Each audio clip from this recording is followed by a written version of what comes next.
صل على محمد وآل محمد.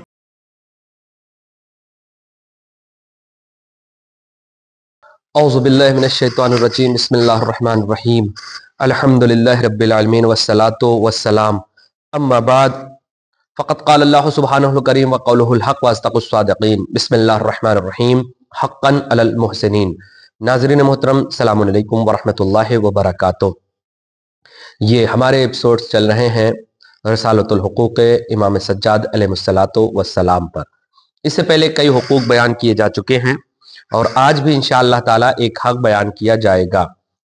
پہلے مختلف حقوق بیان کیے گئے ہیں اور الحمدللہ ہم سب یقیناً اس پر عمل کر رہے ہوں گے، اور جب عمل کریں گے تو ہمارے ائمہ کی سیرت، ہمارے امام کی سیرت، ہمارے معصوم کی سیرت دوسروں تک پہنچے گی، اور جب دوسروں تک پہنچے گی تو وہ لامحالہ ہمارے امام کی اطاعت کریں گے، اور اطاعت کریں گے. جب اطاعت کریں گے تو ہم نے امام کے امر کو زندہ کر دیا، اور ایسے ہمارا دین خود بخود پھیلتا چلا جائے گا. ہمیں کسی تبلیغ کی ضرورت انشاءاللہ تعالی نہیں پڑے گی کہ ہم نے 4 آدمی کو اکٹھا کیا اور کھڑے ہو گئے کہیں بھی.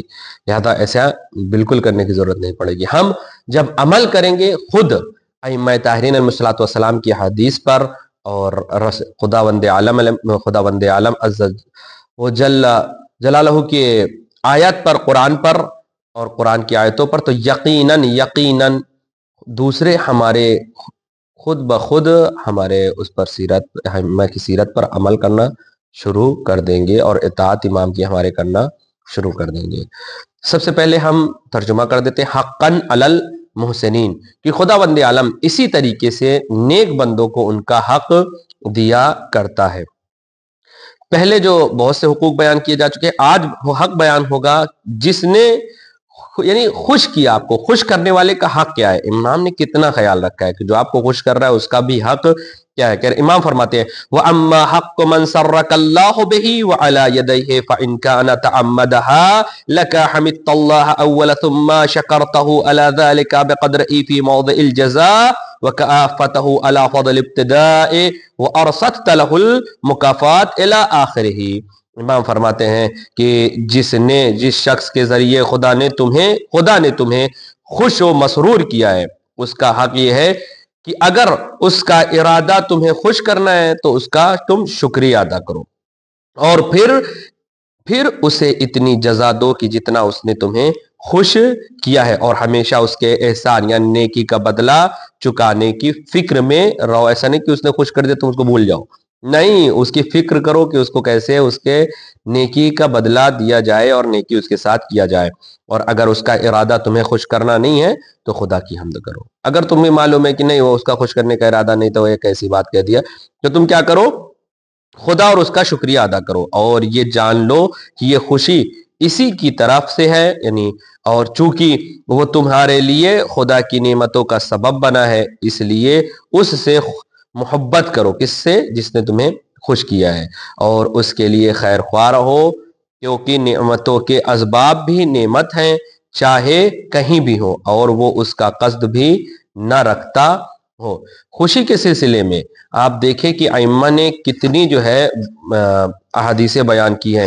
خوش رکھنا، دوسرے کو خوش رکھنا، خوشحالی کا سبب بننا، یہ عبث نہیں ہے، یہ فالتو نہیں ہے، یہ بکواس نہیں ہے. اگر کوئی تمہیں خوش کر رہا ہے تو اس کے ذریعے، جس کے ذریعے سے خوش کیا ہے، جس نے تم کو خوش کیا ہے، اس کا تم کیا کرو؟ شکریہ ادا کرو. ہمارے ہاں سب سے بڑی مجبوری یہ ہے کہ لفظ اگر کوئی کہتا ہے یار بھائی شکریہ کر، احسان تھوڑی کر دیا ہے. مثلا آپ بازار گئے، آپ کو کوئی چیز چاہیے تھی، وہ آپ نے 2-4 دکان دیکھا، آپ کو نہیں ملی، ایک دکان میں آپ کو مل گئی، آپ کیا ہو جاتے ہیں؟ خوشحال ہو جاتے ہیں. جب آپ خوشحال ہو گئے نا تو آپ اس کو تھینک یو بول دیجئے، شکریہ بول دیجئے. یقیناً آپ کی ویلو بھی اس کی نظر میں زیادہ ہو جائے گی، اور ائمہ کی سیرت پر، ائمہ علیہ الصلوۃ والسلام کی احادیث پر کیا ہو جائے گا؟ عمل بھی ہو جائے گا. لیکن یہ سب کیا ہے؟ جب ہم کریں گے تب ہم کامیاب ہوں گے. یہ سیرت ائمہ کو ہمیں لوگوں تک پہنچانا ہے اور اس پر عمل کرنا ہے. اصل حقیقت یہ مقصد ہے. مقصد یہ نہیں کہ ہم نے ویڈیو بنا لیا ختم کام، نہیں، ائمہ کی سیرت لوگوں تک پہنچے اور اس پر عمل بھی ہو تو زیادہ بہتر رہے گا. گئے، شکریہ، آپ بازار گئے سبزی لینے کے لیے، آپ نے سبزی لیا اور لے کے منہ بنا کے پیسہ دیا، چل دیا. احسان تھوڑے کیا اس نے، ارے ہم نے پیسہ ہی دے کر خریدنا ہی. آپ اس سے خوش ہوئے نا کہ آپ کو یہ سبزی مل گئی یا آپ کو یہ چیز مل گئی، جب آپ خوشحال ہوں، خوش ہو جائے تو ائمہ کہتے ہیں کہ شکریہ ادا کرتے ہیں۔ شکریہ کی بہت اہمیت ہے، قرآن کی نظر میں بھی، ائمہ کی نظر میں بھی، اللہ کی نظر میں بھی۔ شکریہ کے سلسلے میں چھٹے امام نے کہا ہے کہ چھٹے امام نے نقل کیا کس سے؟ رسول اسلام سے ایک حدیث نقل کی ہے۔ امام فرماتے ہیں الطائم الشاکر لہ من الاجر کاجر الصائم، وہ کہ جس نے جو ہے کھانا کھلایا، کھانا کھایا اور اس نے شکریہ ادا کیا، اس کو اجر معلوم ہے کس کا ملتا ہے؟ شکر ادا کرنے کے بعد آپ کھانا کھاتے ہیں، آپ نے کہا خدا یا تیرا شکر ہے، الحمدللہ، شکر خدا، شکرن للہ، تو اس کا اجر ایسا ہی ہے جیسے اس نے روزہ رکھا، اور روزہ نہ رکھنے کے بعد بھی پروردگار عالم اس کو اجر اس چیز کا دیتا ہے۔ اور پھر اس کے بعد کیا کہا امام نے؟ کیا کہا امام نے؟ کہا المحتسب والمعافی الشکر لہو من الاجر کاجر المبتلا، آپ صحت مند ہو، تندرست ہو، اچھے خاصے ہو، الحمدللہ، آپ کو خدا یا تیرا شکر ہے، تو پروردگار عالم ہمیں اجر دے گا کس چیز کا؟ جو بیمار ہے، جو پریشان حال ہے، جو غمگین ہے، اس کا اجر خداوند عالم دے گا۔ نیکی، آپ کے پاس پیسہ ہے، مال ہے، دولت ہے، آپ جتنا ہو سکے نیکی کریں، آپ نیکی کرنے کے بعد آپ اس کا شکر ادا کریں تو پروردگار عالم آپ کو اس کا اجر دے گا جو غریب ہے، جو فقیر ہے، جو تنگ دست ہے۔ لیکن شرط کیا ہے؟ نیکی کرنے کے بعد اس کا شکر کرو کہ خدا تیرا شکر ہے کہ تو نے مجھے انتخاب کیا اس نیکی کے لیے، ورنہ کسی اور سے بھی کروا سکتا ہے، اس کے اندر کوئی مشکل نہیں ہے۔ لہذا ہم پھر اس کے بعد ایک امام نے پھر ایک حدیث پڑھا، ثلاث لا یضر معهن شیء الدعاء عند القربات، تین چیزیں انسان کو کبھی نقصان نہیں پہنچا سکتی۔ پہلی، جب آپ کے اندر مشکلات ہو، گرفتاری ہو، پریشانی ہو، تو کیا کریں آپ؟ اس کے وقت دعا کریں، مشکلات کے وقت دعا کریں۔ والاستغفار عند الذنب، آپ سے گناہ ہو گیا ہے، سرزد ہو گیا، جان بوجھ کے ہو گیا، خدا کی بارگاہ میں آئے، مصلی عبادت پر بیٹھے اور کہہ دے خدا استغفر اللہ ربی واتوب الیہ، یہ نقصان نہیں پہنچائے گا آپ کو، خداوند عالم معاف بھی کر دے گا۔ اس کے بعد والشکر عند النعمہ، جب آپ کو کوئی نعمت مل رہی ہے آپ شکر کریں۔ یہاں پہ کہیں بھی امام نے نہیں فرمایا کہ آپ کو پیسے سے نعمت ملی یا فری میں نعمت ملی، آپ کو کوئی بھی نعمت مل رہی ہے آپ شکر ادا کریں۔ جب آپ شکر ادا کریں گے، آپ کو خوشی جیسی نعمت ملی ہے، خوشی ملی ہے، نعمت ہے، وہ بھی خوشی ایک نعمت ہے، آپ شکر ادا کریں۔ جب ہم یہ کریں گے تو ہمارے ائمہ کی سیرت لوگوں تک پہنچے گی۔ یہ شکر کے یعنی شکر کیجئے آپ۔ قرآن خود پروردگار عالم نے قرآن مجید میں بھی شاکر بندوں کے قول کو نقل کیا ہے، جیسے جناب نوح علیہ السلام کے بارے میں پروردگار عالم نے نقل کیا ہے کہ نوح کیا ہے؟ انہو کانا عبدا شکورا، یہ کیا ہے؟ میرے شاکر بندوں میں سے، شکور ہیں کون؟ نوح، سب سے زیادہ شکریہ ادا کرنے والے، جبکہ سب سے زیادہ گریہ کرنے والا ہے، اتنا گریہ کیا ہے انہوں نے کہ نوح قرار پا گئے۔ پھر جناب ابراہیم کے بارے میں پروردگار عالم نے کہا میرا یہ بندہ ہے۔ آپ قرآن دیکھیں، جناب ابراہیم مشرکین، کفار، ان کے سامنے کیا ہے؟ ان کے مقابلے میں کھڑے ہوئے ہیں۔ جناب ابراہیم کو معلوم ہے کنارے نمروزی میں ڈال دیے جائیں گے، جلا دیے جائیں گے، پھینک دیے جائیں گے۔ وہ بچ جانا اللہ کا ایک لطف ہے، کرم ہے، معجزہ ہے جناب ابراہیم کا۔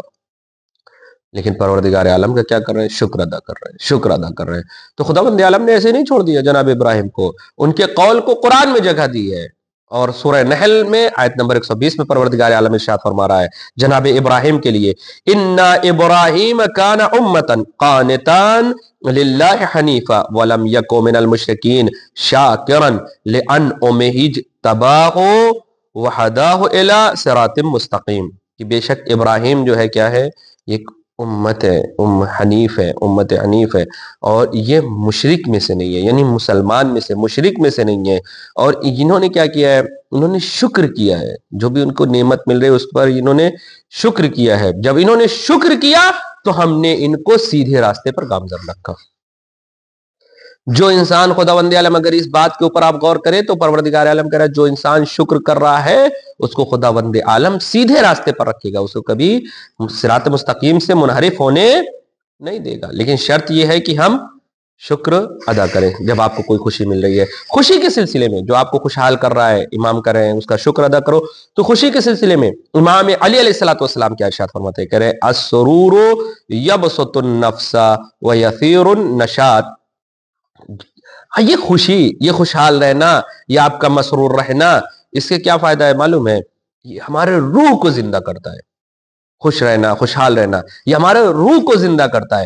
آج 1400 سال بعد دنیا اس بات کے اوپر آمادہ ہے کہ ایک لافٹر تھراپی ہے خوشی کے لیے. ہاں ہنستے رہو, کیا ہے بھائی, اس سے جب روح آپ کی اور جسم آپ کا, نفس آپ کا خوشحال رہے گا تو آپ کو کوئی بیماری نہیں ہوگی. یہ بات 1400 سال پہلے ائمہ نے بیان کی ہے, جو آج دنیا اس بات کے اوپر آمادہ ہے.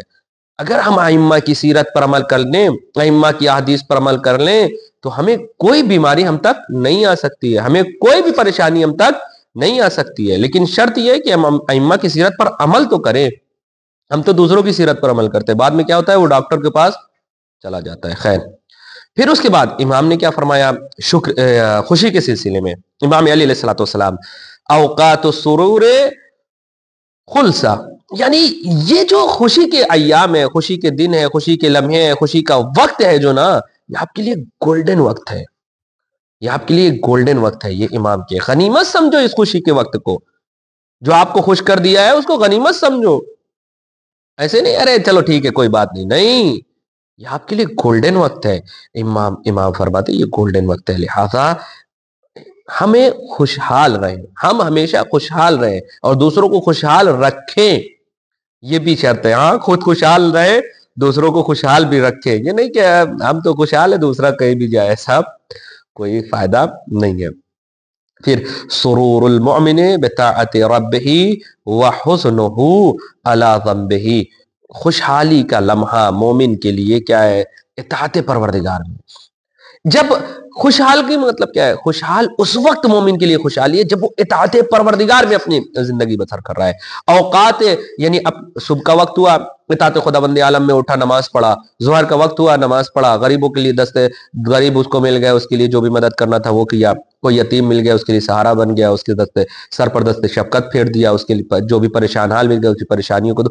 یعنی اطاعت خداوند عالم کر رہا ہے, وہ اس کا خوشحالی کا وقت ہے. صرف ہاں کر کے ہنس لینا یہ خوشحالی نہیں ہے. امام علی علیہ الصلوۃ والسلام فرماتے ہیں کہ مومن جب خداوند عالم کی اطاعت کرتا ہے تو وہی اس کے خوشحالی کا وقت ہے.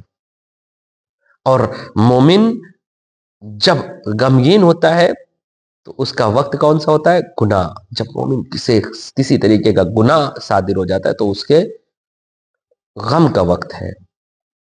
لہذا ہم اطاعت خداوند عالم میں اگر اپنی زندگی کو بسر کریں گے تو یہ ہمارے لیے سب سے بڑی خوشحالی ہے.